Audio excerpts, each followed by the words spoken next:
Assalamualaikum warahmatullahi wabarakatuh. Hari ini kumpulan kami akan membincangkan tentang tajuk bunuh diri. Ahli kumpulan terdiri daripada Wan Nur Umairah binti Wahid Ismail, Nur Fatihah binti Hashim, Nur Akilah binti Kasri, Alia Kristina binti Khairil Anwar dan Puteri Radia binti Megat Ahmad Rozi. Yang pertama, isu bunuh diri. Kes bunuh diri menjadi ancaman baharu. Bunuh diri bukanlah merupakan satu isu baru. Ketika ini, statistik kes bunuh diri di Malaysia dilihat sedang mengalami peningkatan yang mendadak. Fenomena ini diberukkan lagi dengan penularan wabak COVID-19 yang berlaku sejak tahun 2019. Kementerian Kesihatan Malaysia (KKM) mengambil maklum bahawa membunuh diri berada di antara 10 penyebab utama kematian dunia dan penyebab keempat kematian bagi mereka yang berumur 15 hingga 29 tahun. Perihal cubaan bunuh diri bukan satu perilaku yang boleh dipandang remeh, meskipun ada dalam kalangan mangsa yang berjaya diselamatkan daripada membiarkan nyawa mereka melayang secara sia-sia. Seterusnya, statistik menunjukkan kes bunuh diri di Malaysia sepanjang tempoh dari 2019 sehingga 2021. Seterusnya, data tersebut secara tidak langsung memberi gambaran bahawa pandemik COVID-19 telah memberi impak besar dalam kes ini.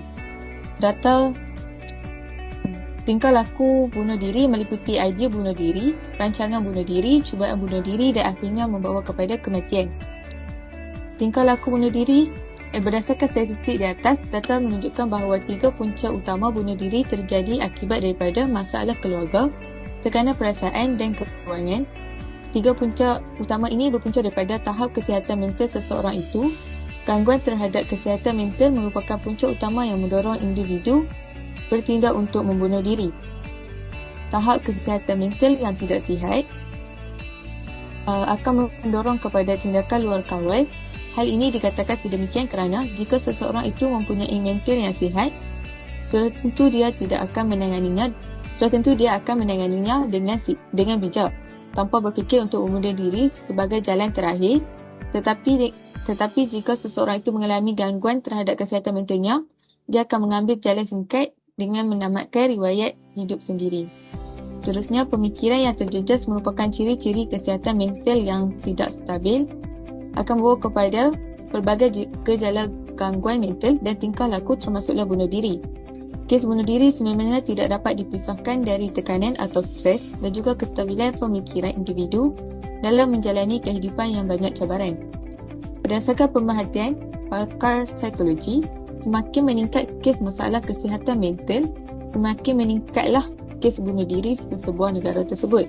Oleh itu, ancaman baharu ini perlu dirawat dengan segera supaya orang ramai tidak mengambil tindakan bunuh diri ini sebagai jalan pintas untuk menyelesaikan masalah.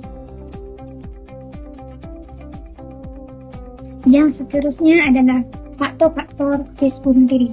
Antara faktor-faktor berlakunya kes bunuh diri yang telah dinyatakan slide antaranya ialah yang pertama mengalami stres yang tinggi, yang kedua tekanan daripada ibu bapa menjangkakan prestasi terbaik di dalam peperiksaan, yang ketiga mempunyai sakit mental dan yang keempat adalah disebabkan oleh kehilangan pekerjaan akibat penularan COVID-19. Seterusnya huraian mengenai faktor yang pertama iaitu mengenai tekanan yang tinggi. Okey. Rasa tertekan biasanya disebabkan oleh perkara-perkara yang berlaku dalam kehidupan. Contohnya macam ada banyak tanggungjawab ataupun trauma ataupun seseorang tu dekat tempat kerja. Okey, seterusnya orang yang mengalami tekanan ni biasanya merasakan dirinya ni tak berguna lagi dan dia tak mampu untuk meneruskan kehidupan. Jadi dia anggap bila dengan membunuh diri ni, maka semua penderitaan yang ni akan hilang serta-merta. Okey. Seterusnya, faktor yang kedua adalah tekanan daripada ibu bapa yang menjangkakan prestasi terbaik di dalam peperiksaan. Golongan muda khususnya pelajar, dia akan dapat tekanan bila mana mak ayahnya meletakkan harapan yang tinggi dalam pelajaran, tapi ibu bapanya sendiri tak membantu ataupun memberikan sokongan dan dorongan yang terbaik untuk bantu anak-anaknya berjaya. Jadi macam kita zaman sekarang ni, sistem pendidikannya dah lain. Makin lama makin sukar. Jadi ini akan memberi kesan kepada pelajar untuk memahami sesuatu pelajaran tu dengan baik. Okey, seterusnya. Faktor yang ketiga, faktor isu bunuh diri ni adalah kehilangan pekerjaan akibat penularan COVID-19. Okey. Majoriti masyarakat kehilangan pekerjaan sejak wabak COVID di negara kita. Kehilangan pekerjaan ni merupakan salah satu faktor utama yang menyumbang kepada peningkatan kes bunuh diri di negara kita. Mereka yang kehilangan pekerjaan ni lebih cenderung untuk mempunyai masalah isu kesihatan mental. Hal ini disebabkan mereka tu dipenuhi dengan pelbagai persoalan yang akan berlaku pada masa akan datang.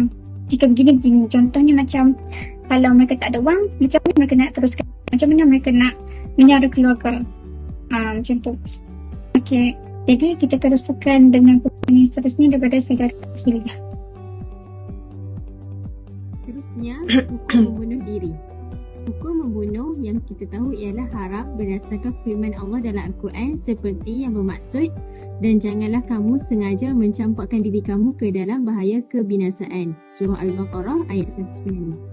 Jadi janganlah kamu melakukan sebab yang menjadi kebinasaanmu. Kita tidak boleh melakukan perkara yang bahaya dengan sengaja seperti membunuh. Sesungguhnya Allah melarang hamba-hambanya membunuh diri, dan sesiapa yang melanggar hukum Allah, Allah akan masukkan dia ke dalam neraka. Ini adalah ancaman dari Allah yang amat keras. Setelah mengetahui hukum-hukum yang telah disebutkan, maka hendaklah kita berjaga-jaga dan menunaikan tanggungjawab yang dikehendaki oleh hukum itu.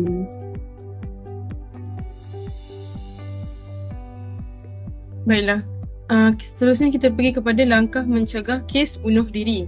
Pencegahan ini boleh dilaksanakan pada peringkat individu, keluarga dan masyarakat keseluruhannya tanpa mengira perbezaan agama dan bangsa.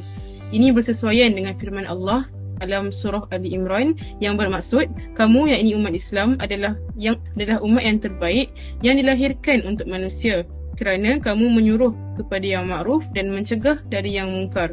Okey, jadi terdapat banyak langkah untuk kita mencegah kes bunuh diri ni. Yang pertama ialah melalui peranan keluarga. Ahli keluarga perlu bertanya jika ada masalah di sekolah atau tentang pelajaran.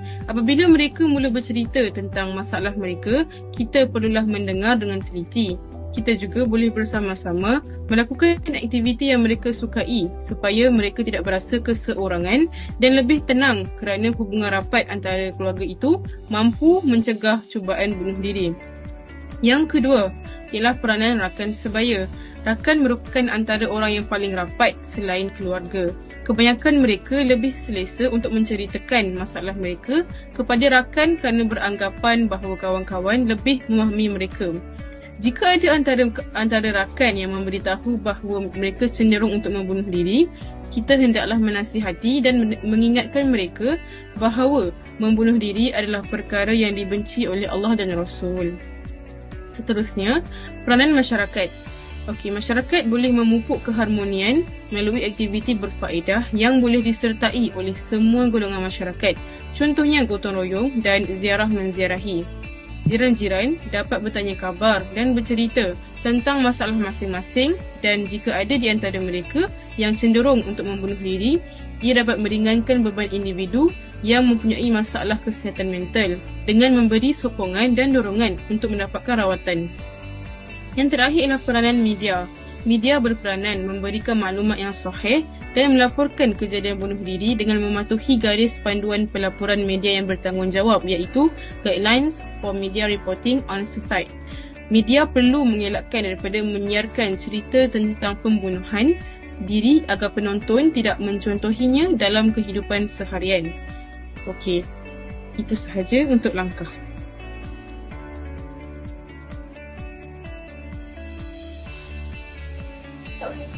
Seterusnya ialah rumusan.